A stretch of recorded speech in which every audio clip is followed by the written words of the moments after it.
All right, thank you, Kristen. You know, it's been almost a week now since the debut of the new iPhone 6. We want to talk about the good and maybe the not so good.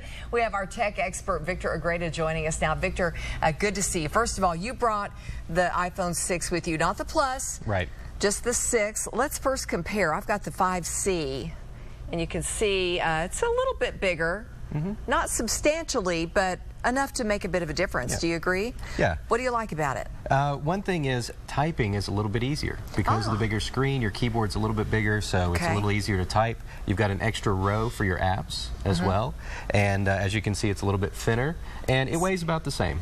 Yeah, it does feel about the same, but I've been jealous of the other companies that make the larger screens. So I think that Apple was identifying with those of us who were asking for that. Now, what do you not like about these?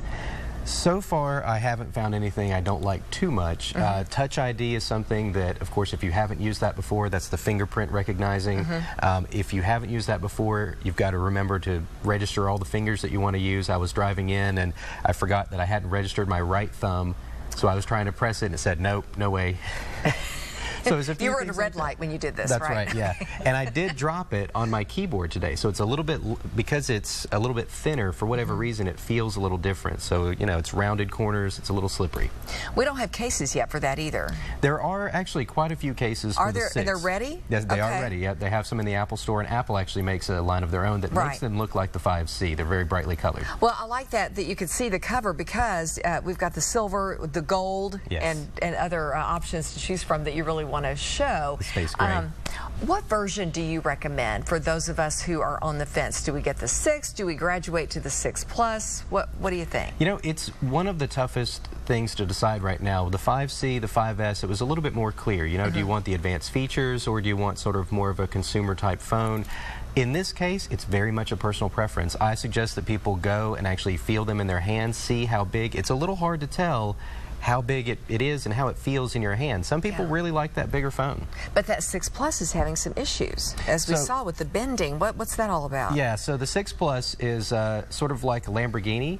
If you run it into something or if you apply physics, it's going to bend, it's going to break, right? So there's really nothing, until they start making iPhones out of diamond, there's really not a fix for that. But don't put it in your back pocket and sit down on a hard surface.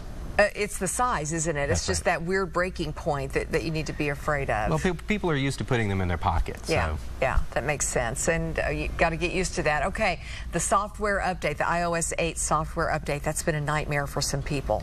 Yeah, so iOS 8.0.1 came out yesterday for about 15 minutes, and then they pulled it immediately. They have already posted that they're working on it. The fix will probably be available by tomorrow. I'm thinking before the weekend. They like to push those out. So look for a fix very quickly. Apple does have a support document up that says, here's what you can do to fix that. Okay, is it a good idea when we see these updates come out to wait a little bit, you know, a day or 3 to see if any bugs are in the system? I am recommending that people do that now, actually, because what we have seen is that they're moving very quickly and these things are going to happen. So give it a little bit of time. Chances are it's probably not going to fix something that you have a problem with immediately, so go ahead and wait. All right, so bottom line, you love the 6, it's worth it. I think it's fantastic, and I think what really will be amazing is to see when Apple Pay is rolled out, and I'll be able to tap and pay without ever getting a credit card out. Okay, that could be very dangerous for people like me.